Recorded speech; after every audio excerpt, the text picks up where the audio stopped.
మా వరలక్ష్మి వ్రతాన్ని మేము ఎలా జరుపుకున్నామో ఒకసారి చూసేద్దాం. ముందు రోజు రాత్రి నేను ఇలా బ్యాక్ డెకరేషన్ అంతా రెడీ చేసి పెట్టేసుకున్నాను. బ్యాక్గ్రౌండ్ అంతా ఇంకా కలశానికి చీర కట్టేసి రెడీ చేసుకున్నాను. దానికాను ముందు ఒక హైట్ కోసం 2 డబ్బాలు పెట్టుకున్నాను. చెంబుకి ముందుగా పసుపు కుంకుమ రాసేసి దాంట్లో కొన్ని నీళ్లు పోసి దాంట్లో పసుపు కుంకుమ వేసి రెడీ చేసుకున్నాను. ఇంకా కలశం కింద పోయడానికి బియ్యంలో పసుపు కుంకుమ వేసి కలిపేసి ఆ బియ్యాన్ని నేను కలశం పెట్టే పీట మీద వేసేసి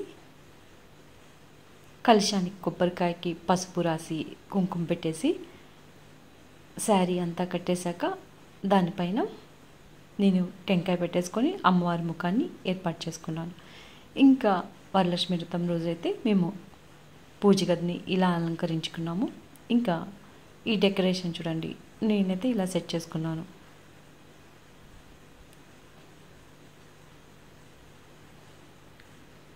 బ్యాక్గ్రౌండ్ అంతా ఇలా సెట్ చేసుకున్నాను. ఇంకా అమ్మవారిని కూడా పూర్తిగా అలంకరించేసాం. పక్క రోజైతే ముఖాన్ని మాత్రం కలశం కొబ్బరికాయ ముఖం మాత్రం పక్కన రోజే సెట్ చేసుకున్నాను. వరలక్ష్మి వ్రతం రోజు బ్యాక్గ్రౌండ్ మాత్రమే ముందు రోజు రెడీ చేసి పెట్టేసుకోవాలి. ఇంకా అంతా పూజ అయిపోయాక హారతి ఇచ్చేసి ఇంకా ఇంటికి ముత్తైదులందరినీ పిలిచి తాంబూలాలు ఇవ్వడం స్టార్ట్ చేశాను.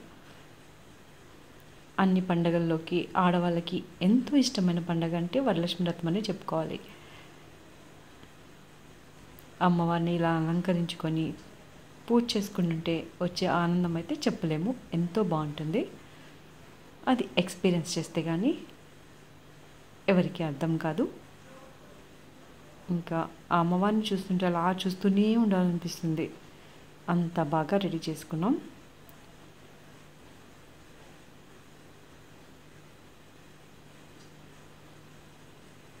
ఇలా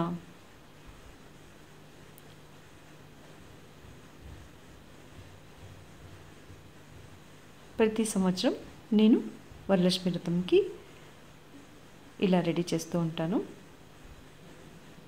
ఇంకా రాత్రిపూట కూడా హారతి ఇచ్చేసి ఇంకా అందరినీ తాంబూలాలకైతే పిలిచాను.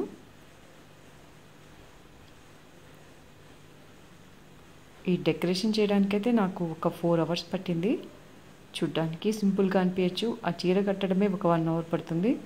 ఇంకా బ్యాక్గ్రౌండ్ డెకరేషన్కి చాలా టైం పడుతుంది.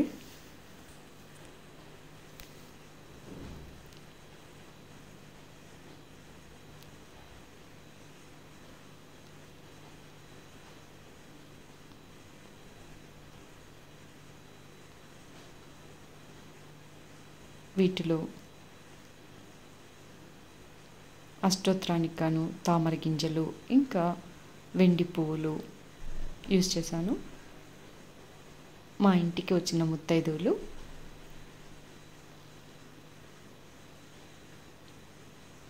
నేనైతే ఈసారి ఒక 25 members వరకు